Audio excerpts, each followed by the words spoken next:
अस्सलाम वालेकुम दोस्तों, कैसे हो? उम्मीद करता हूँ कि आप सब अच्छे होंगे। आज हम फिर मिलते हैं एक नई वीडियो के साथ। हमारा टॉपिक इंशाल्लाह वही रहेगा, यूनिवर्सल के ऊपर। पिछला वीडियो भी हमने यूनिवर्सल के ऊपर बनाया था, बट इतना डीपली हमने नहीं बनाया था। तो इंशाल्लाह हम कोशिश करेंगे कि इस वीडियो में ज़्यादा से ज़्यादा हम यूनिवर्सल अल्लाह ताला की कुदरत को थोड़ा डीपली उसके बारे में जान सकें। तो देर न करते हुए हम शुरू करते हैं इंशाल्लाह हमारा ये वीडियो यूनिवर्सल के ऊपर। ब्रह्मांड के सामने हमारी औकात। दोस्तों, आज हम जानने वाले हैं कि ब्रह्मांड के सामने हम इंसान क्या है और क्या है हम इंसानों की इस कुदरत के सामने हैसियत। और इस वीडियो को देखने के बाद आपका घमंड है वो चूर चूर हो जाएगा जब आप जानोगे कि ये जो यूनिवर्सल है इतना बड़ा है कि इतने बड़े यूनिवर्सल में हम कहाँ एग्जिस्ट करते हैं, या फिर हमारा अस्तित्व इसके सामने कुछ मायने रखता भी है या नहीं। जानने के लिए वीडियो को पूरा जरूर देखिए। दोस्तों, आपको जानकर हैरानी होगी कि हमारे धरती पर रहने वाले लोगों की संख्या यानी कि पूरी धरती की पॉपुलेशन लगभग 8 अरब तक पहुंच चुकी है। लेकिन इस धरती पर मौजूद सभी 8 अरब लोग लॉस एंजलिस जितनी ही जगह ही लेते हैं। लॉस एंजलिस लगभग 1300 किलोमीटर यानी एरिया में फैला हुआ है। अगर हम बात करें तो हमारी धरती की पूरी धरती लॉस एंजलिस के काफ़ी ज़्यादा बड़ी है। हमारी धरती का व्यास यानी धरती की मोटाई लगभग 13,000 किलोमीटर है। वहीं चांद का व्यास यानी कि 3500 किलोमीटर है। चांद इतना बड़ा है कि इसके अंदर 1 लाख हिमालय जितने पहाड़ समा जाएं। और हमारी जो धरती वो इतनी बड़ी है कि धरती के अंदर तो चांद जैसे लगभग 50 उपग्रह समा सकते हैं। तो आप समझ सकते हैं कि धरती कितनी बड़ी है। दोस्तों, जरा एक बार सोच के देखिए कि धरती के सामने हम कहाँ टिकते हैं। चांद धरती से लगभग 3,84,000 किलोमीटर की दूरी पर मौजूद है। इस दूरी के अंदर सोलर सिस्टम के सभी 8 के 8 ग्रह समा सकते हैं। अगर हम अपने सूरज की बात करें तो हमारा सूरज धरती से 15 करोड़ किलोमीटर की दूरी पर मौजूद है। हमारे सूरज का व्यास लगभग 14 लाख किलोमीटर है। धरती के मुकाबले में सूरज इतना बड़ा है कि इसमें 13 लाख धरती समा जाए। यानी कि सूरज की विशालता की कल्पना हम आंख बंद करके भी नहीं कर सकते। तो आप सोच लीजिए कि हम इंसान सूरज की विशालता के सामने क्या औकात रखते हैं। न सिर्फ इंसान बल्कि सूरज की विशालता के सामने धरती भी कोई मायने नहीं रखती, न चांद कोई हैसियत रखता है। दोस्तों, हमारे सौर मंडल के सबसे विशाल ग्रह वो है जुपिटर। उसके अंदर हमारी धरती जैसी 1300 धरतियां समा जाएंगी और जुपिटर जैसे 1000 ग्रह सूरज के अंदर समा सकते हैं। तो दोस्तों, सूरज न सिर्फ धरती से बल्कि जुपिटर की औकात से भी कई गुना बड़ा है। लेकिन औकात की बात करें तो ये तो बस एक शुरुआत है। अगर हम बात करें पूरे सौर मंडल की तो हमारे सौर मंडल का व्यास 287 अरब किलोमीटर है। इतने बड़े सौर मंडल में हमारे 8 ग्रह के साथ साथ 5 पौने ग्रह भी और लाखों एस्टेरॉइड और करोड़ों मेटेओरॉइड मौजूद हैं। सूरज से लेकर नेपच्यून तक की दूरी करीब 4.5 अरब यानी कि है। ऐसे अगर हम सूरज से लेके नेपच्यून तक सूरज की लाइन बनाएं तो इस लाइन में सूरज जैसे 3000 सितारे समा जाएंगे। तो आप समझ सकते हैं कि सोलर सिस्टम की साइज के सामने सूरज कितना छोटा है। अगर प्लूटो से हम सूरज को देखें तो हमारा सूरज प्लूटो से कुछ ऐसा दिखाई देता है।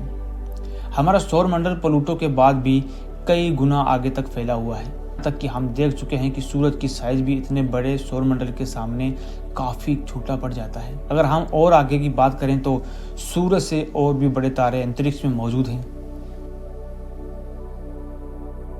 यह है वेगा स्टार, जिसका व्यास है 38 लाख किलोमीटर और इसमें सूरज जैसे 20 तारे आ जाएं। इसमें भी बड़ा तारा है आर्कट, जो कि 3 करोड़ 60 लाख किलोमीटर चौड़ा है। इसमें सूरज जैसे 1,77,000 तारे समा जाएं। और इसके आगे चलने पर ब्रह्मांड में एक और तारा है जिसे रिगेल कहते हैं, जिसका व्यास है 11 करोड़ किलोमीटर। इसके अंदर आर्किटिस जैसे 50 तारे समा जाएंगे। सूरज जैसे 4,85,000 तारे समा जाएंगे। और अब हम देख रहे हैं कि सूरज भी यहाँ आकर कितना छोटा पड़ रहा है। चलिए और आगे चलते हैं। ये है हमारा बीटल जूस, जिसका व्यास है 1 अरब 23 करोड़ किलोमीटर।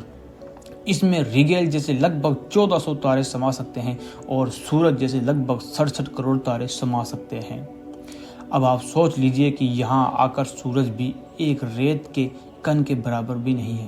इसके आगे हम मिलते हैं VY कैनिस मेजोर से, जिसका व्यास 2 अरब किलोमीटर है, और इससे भी बड़ा तारा है हमारा UY स्कूटी, जिसका व्यास है लगभग 2 अरब 40 लाख किलोमीटर। और अब तक का सब ज्ञात सबसे बड़ा तारा है स्टीफन्स 218, जिसका फैलाव 3 अरब किलोमीटर के बराबर है। यानी कि इस तारे के अंदर सूरज जैसे 9 अरब 83 लाख तारे समा जाएंगे, और ब्रह्मांड में अब तक इससे बड़ा कोई भी तारा नहीं है, और इस तारे के सामने सूरज का अस्तित्व ना के बराबर है।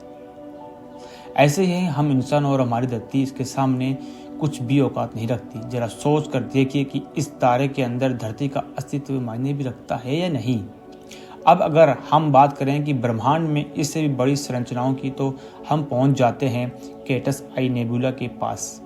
जी हाँ, ये है आकार में 0.4 प्रकाश वर्ष बड़ी है, यानी कि प्रकाश को भी इससे पार करने में कम से कम 4 महीने लग जाएंगे। और ये ब्रह्मांड के सबसे विशाल तारे के मुकाबले में इतना बड़ा है कि इस नेबुला के अंदर स्टीफन्स जैसे लगभग 3000 तारे समा जाएंगे। और इससे भी बड़ा है हेलिक्स नेबुला, जिसका व्यास है 5 प्रकाश वर्ष, यानी कि प्रकाश को इसे पार करने में 5 साल लग जाएंगे। और इसमें स्टीफन्स जैसे 15,000 तारे रखे जा सकते हैं। इससे भी आगे है ओरियो नेबुला, जो है 24 प्रकाश वर्ष चौड़ा, और इससे आगे हमें मिलता है ओमेगा सेंचुरी, जो है 150 लाइट ईयर्स के बराबर ये चौड़ा है। अपने अंदर समाने वाली इन सब करोड़ों गुना विशाल ये हमारी है आकाशगंगा, जिसे हम मिल्की वे यानी कि मंदाकिनी आकाशगंगा के नाम से भी जानते हैं, जो कि 1 लाख प्रकाश वर्ष व्यास में फैली हुई है। यानी कि इतनी बड़ी है कि इसे पार करने में प्रकाश को भी 1 लाख साल लग जाएंगे। और आपको बता दें कि प्रकाश की गति 3 लाख किलोमीटर पर सेकंड है। हमारी ये आकाशगंगा में इस तरह के बड़े बड़े 400 अरब तारे मौजूद हैं, और इतने ही ग्रह इसके अंदर मौजूद हैं।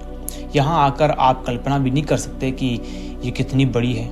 इसके अंदर हमारी धरती खत्म भी हो जाए तो इतनी विशाल आकाशगंगा को कोई फर्क नहीं पड़ने वाला। हमारा सूरज भी खत्म हो जाए तो भी इसे कोई फर्क नहीं पड़ने वाला। यहाँ तक कि ब्रह्मांड का सबसे बड़ा तारा भी खत्म हो जाए तब भी इस पर कोई फर्क नहीं पड़ेगा।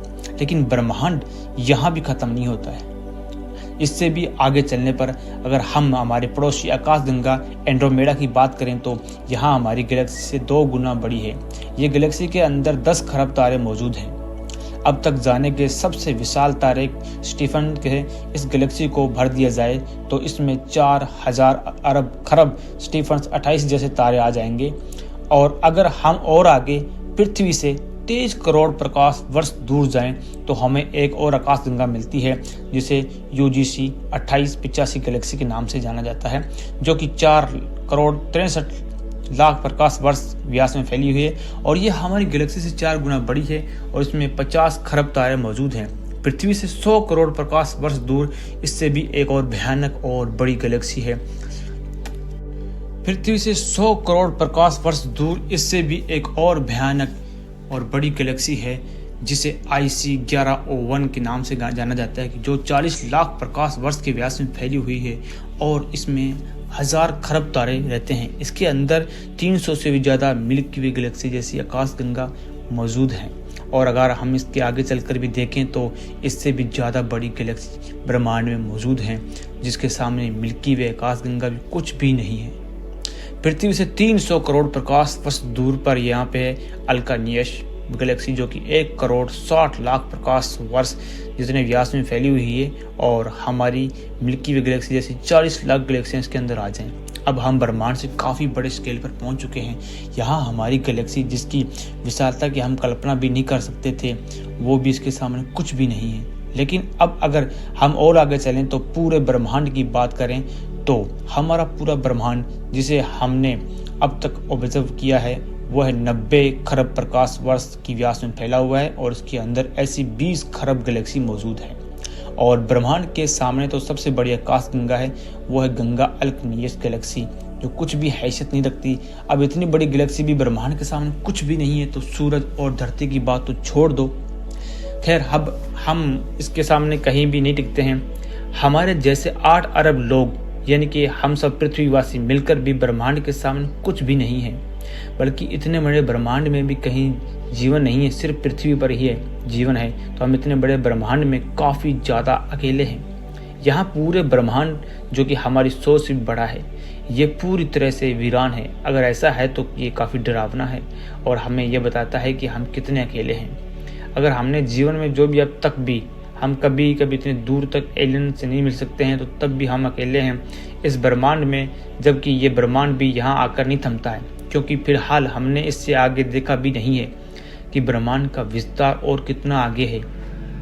अगर यहाँ ख़त्म होता तो उससे भी आगे क्या है, और ब्रह्मांड है तो अगर हाँ है तो वो क्या है, इतने बड़ा क्या हो सकता है। दोस्तों, इस तरह सोचने का कोई अंत नहीं है, लेकिन एक बात तो ये तय है कि अब तक ब्रह्मांड की जाने की साइज के सामने हम कुछ भी नहीं है।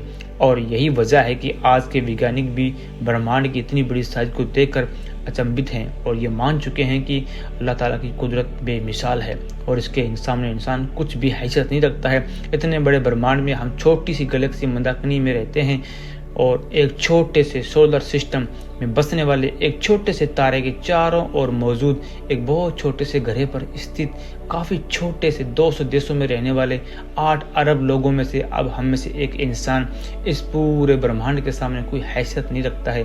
मेरे भाई, और अल्लाह ताला की कुदरत को, कौन कौन सी कुदरत को तुम झुठलाओगे? यकीन मानो, अल्लाह ताला ने वो कुछ बनाया है जो हमारी सोच से भी परे है। अब हमें बताइए कि क्या वजह है कि आप खुद पर घमंड कर रहे हैं। अल्लाह पाक ने हमारे से पहले भी ऐसी ऐसी जातियाँ, ऐसे ऐसे जीव बनाए थे और अल्लाह ताला ने उन सब को एक झटके में ख़त्म कर दिए थे। आज से 10 साल करोड़ पहले ये जानवर आ चुके थे और अल्लाह ताला ने एक ही झटके में इनको एस्टेरॉयड से ख़त्म कर दिया था। तो भाई, हमारी क्या औकात है? अल्लाह ताला चाहे तो एक पल भर में हम इंसानों को ख़त्म कर दे। और आखिर में हमारी औकात क्या है, हमारी हैसियत क्या है? अल्लाह ताला का शुक्रगुजार होना चाहिए कि हमें अल्लाह ने निशान बनाया। या अल्लाह, हम तेरे शुक्रगुजार हैं और तेरी कुदरत के सामने हम झुकते हैं। या अल्लाह, वास्तव में तेरी कुदरत है और तूने ये सब कुछ बनाया है। मेरी वीडियो ज़रूर पसंद आए तो लाइक कमेंट